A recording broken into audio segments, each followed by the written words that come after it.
एक 25 साल का लड़का जो कि 10th में टॉपर करता है, 12th में टॉपर करता है और अपने परिवार का नाम रोशन करता है।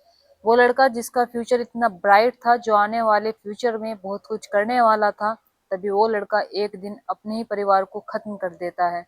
यानी कि वो अपने भाई की जान ले लेता है, अपने पिता की जान ले लेता है और यहाँ तक कि अपनी माँ की जान ले लेता है। और इस हद तक उसके अंदर इतना गुस्सा आ जाता है कि वो घर की बिल्ली तक को नहीं छोड़ता है।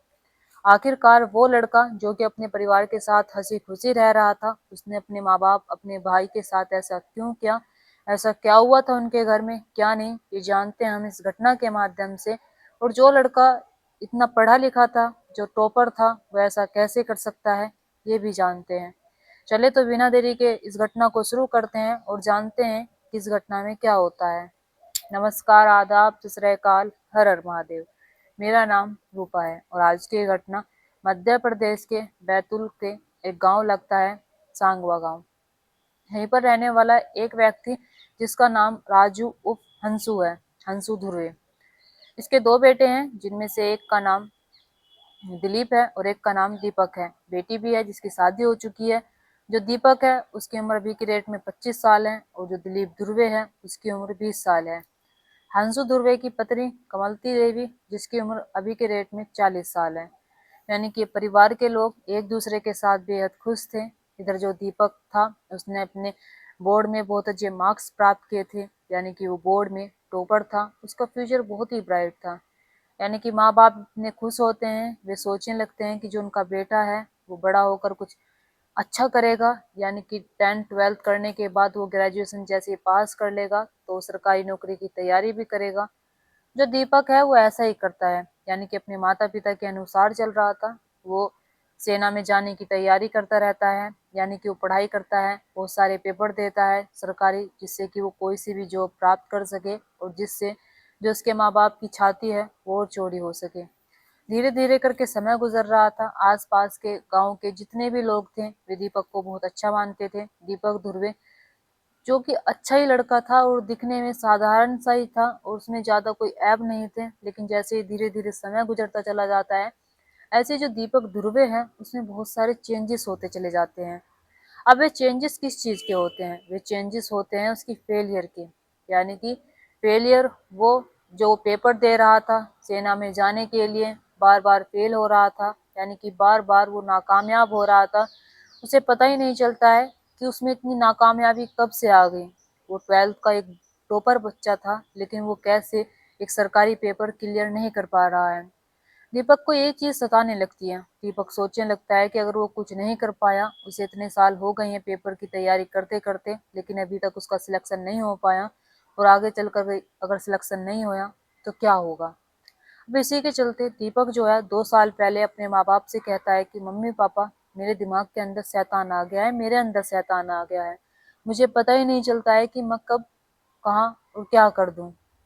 माता पिता जो कि अपनी बेटे की ये सारी बातें सुनते हैं, उन्हें समझ में नहीं आता है कि बेटा ऐसा क्यों कह रहा है। मम्मी पापा को लगता है कि बेटे में शायद जो प्रेत आत्मा है उसका साया आ गया है। वे झाड़ फूक भी करवाते हैं और इसी के साथ साथ उसे एक अच्छे डॉक्टर के भी दिखाते हैं।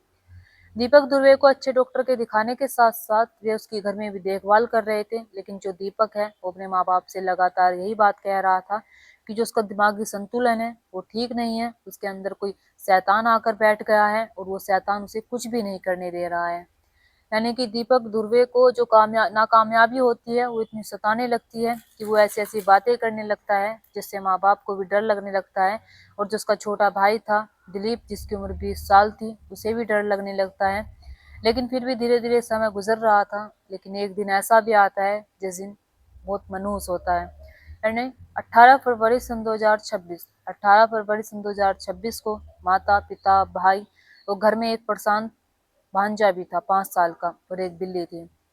माँ खाना बना रही थी, पिता बैठे हुए थे, लेकिन दिलीप और दीपक के बीच थोड़ी सी लड़ाई हो जाती है। दीपक दिलीप पर हमला करने लगता है, दिलीप को मारने पीटने लगता है, और जैसे दिलीप को मारने पीटने लगता है, ये चीज पिता देखते हैं तो हंसू धुर्वे उठकर जाते हैं और अपने बेटे को रोकते हैं दीपक को। और दीपक को जब रोकते हैं तो दीपक रुकता ही नहीं है। तभी जो पिता हैं वे अपने छोटे बेटे के ऊपर लेट जाते हैं, जिससे कि जो दीपक है वो रुक जाए। लेकिन दीपक के ऊपर खून इतना सवार था कि वो संबल लेकर अपने पिता पर भी वार करने लगता है। जैसे ये सारी चीजें माँ देखती है, कमलती देवी भी उठकर आती है। उठकर आने के बाद अपने दीपक बेटे को रोकती है। वो अपने पति और अपने बेटे को बचाने की कोशिश करती है, दीपक को समझाने की कोशिश करती है, लेकिन जो दीपक है वो अपनी माँ पर भी हमला करने लगता है।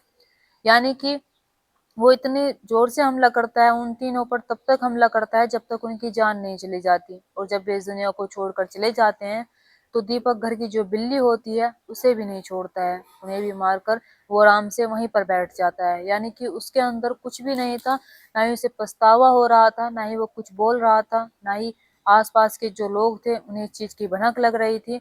लेकिन जैसे अगला दिन आता है, आसपास के लोग देखते हैं कि जो हंसू दुर्वे का घर है उसका दरवाजा अभी तक लगा हुआ है, जब तक कि खुल जाना चाहिए था। हर रोज खुल जाता था, लेकिन आज ही क्यों ये दरवाजा बंद है। तभी आसपास के लोग झांकने की कोशिश करते हैं घर के अंदर, और जैसे झांकने की कोशिश करते हैं तो वे देखते हैं कि जो ध्रुवे है यानी कि दीपक ध्रुवे वो बैठा हुआ है, लेकिन जो उसके माँ बाप भाई ये जमीन पर पड़े हुए हैं और लहू लुहान हुए पड़े हैं। अब जैसे गांव के लोग ये सारी चीजें देखते हैं तभी पुलिस को इन्फॉर्म किया जाता है। पुलिस वाले मौके पर पहुंचते हैं। मौके पर पहुंचने के बाद जो दीपक दुर्वे था उसे हिरासत में ले जाता है, और हिरासत में ले जाने के बाद उन तीनों को पीएम के लिए भेजा जाता है, क्योंकि वे इस दुनिया को छोड़कर जा चुके थे। अब इसी बीच जो दीपक ध्रुवे के जीजा हैं सुखचंद, उन्हें बुलाया जाता है। वे भी आते हैं, सबको बताया जाता है और वे बताते हैं सारी कहानी कि जो दीपक ध्रुवे है उसका जो दिमागी संतुलन था वो सही नहीं था। उसका जो दिमागी संतुलन था वो बिगड़ चुका था और 2 साल से उसका इलाज चल रहा था। यानी कि 12th में तो वो टॉपर कर लेता है, लेकिन जैसे ही बात आती है उसकी कामयाबी की तो वो बार बार पेपर दे रहा था, लेकिन बार बार उसे फेलियर प्राप्त हो रही थी। और जैसे जैसे फेलियर प्राप्त होती है तो उसे डर सताने लगता है नाकामयाब होने का। अब ऐसे ही उसके जो माता पिता हैं उसका इलाज भी करवा रहे थे, डॉक्टर के भी दिखा रहे थे, और वो सबसे अच्छे मशहूर डॉक्टर यानी नागपुर भी ले जाते हैं, लेकिन उसकी दवाइयाँ चल रही थी और उसकी देखभाल भी कर रहे थे। लेकिन देखभाल के साथ साथ माँ बाप को दूर दूर तक अंदाजा नहीं था कि वो ऐसा भी खेल खेल सकता है। अभी इसी बीच दीपक ध्रुवे यहीं नहीं रुकता है, दीपक ध्रुवे को हॉस्पिटल ले जाया जाता है, और जैसे हॉस्पिटल ले जाया जाता है तभी जो डॉक्टर होते हैं दीपक उन पे भी हमला करता है। दीपक बेड तोड़ देता है हॉस्पिटल का, और बेड तोड़ने के बाद पुलिस वालों से डॉक्टर साहब कहते हैं जाकर कि जो उसका दिमागी संतुलन है वो बहुत ही ज्यादा खराब है, इसे सबसे अलग रखो, क्योंकि जब इसे गुस्सा आता है तो ये कुछ भी नहीं देखता है, जो चीज इसके हाथ में आती है उसी चीज से ये अगले इंसान पर हमला करने लगता है। यानी कि बैतूल में कोई ऐसी जेल नहीं है, सेल नहीं है जिससे कि उसे अलग रखा जा सके, इसलिए उसे ग्वालियर भेजा जाता है। और इसी के साथ साथ पुलिस वाले अगर उसका जुर्म कबूल करवा देते हैं, और अगर ये पता लग जाता है कि उसका जो माता पिता और दिलीप की हत्या है उसके ही द्वारा की गई है, वैसे तो कि उसके ही द्वारा की है, लेकिन जो सबूत हैं वे मिल जाते हैं, पक्का प्रूफ हो जाता है, तो ये बहुत लंबे तक अंदर जाएगा। अब इसी के बीच बीच इसका इलाज करवाया जाएगा दीपक दुर्वे का।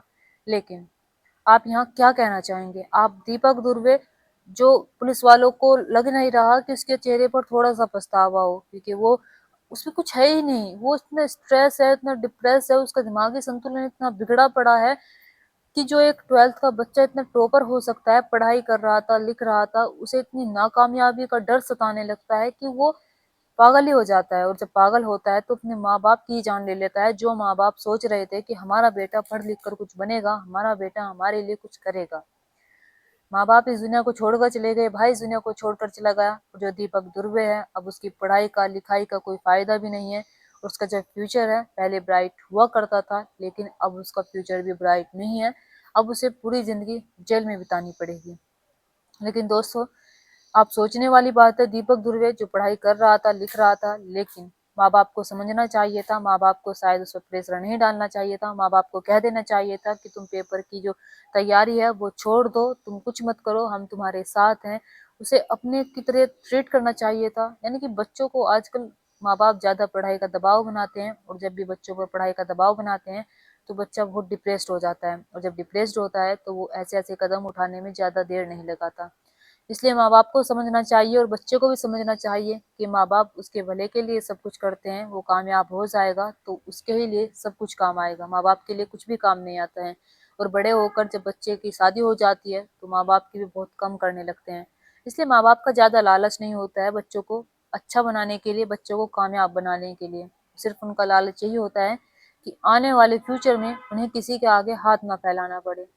लेकिन कभी भी बच्चे के सर पर इतनी सारी जिम्मेदारियां नहीं डालनी चाहिए, इतना बोझ नहीं डालना चाहिए कि बच्चा गलत कदम उठा ले, या फिर बच्चे में ऐसी ऐसी चीजें आ जाएं, निगेटिविटी आ जाए कि वो अपने परिवार की ही जान ले ले। यहाँ पर छोटी सी कुछ भी बात नहीं थी, इसका दिमागी संतुलन बिगड़ा पड़ा था। इससे ही अब घर में लड़ाई करता है और अपने माँ बाप भाई किसी को नहीं देखता है, सबको मार देता है। दोस्तों प्लीज आप अपनी राय कमेंट बॉक्स में कमेंट करके जरूर बताना, और 2 शब्द लिखकर जरूर जाना दीपक धुर्वे के बारे में। दोस्तों इस कहानी और घटना को सुनाने का मकसद मेरा आपका दिल दुखाना नहीं था, आपको परेशान करना नहीं था। आपको घटना के बारे में बताना था, आपको सचेत करना था। आप अपने परिवार के साथ खुश रहिए। नमस्कार।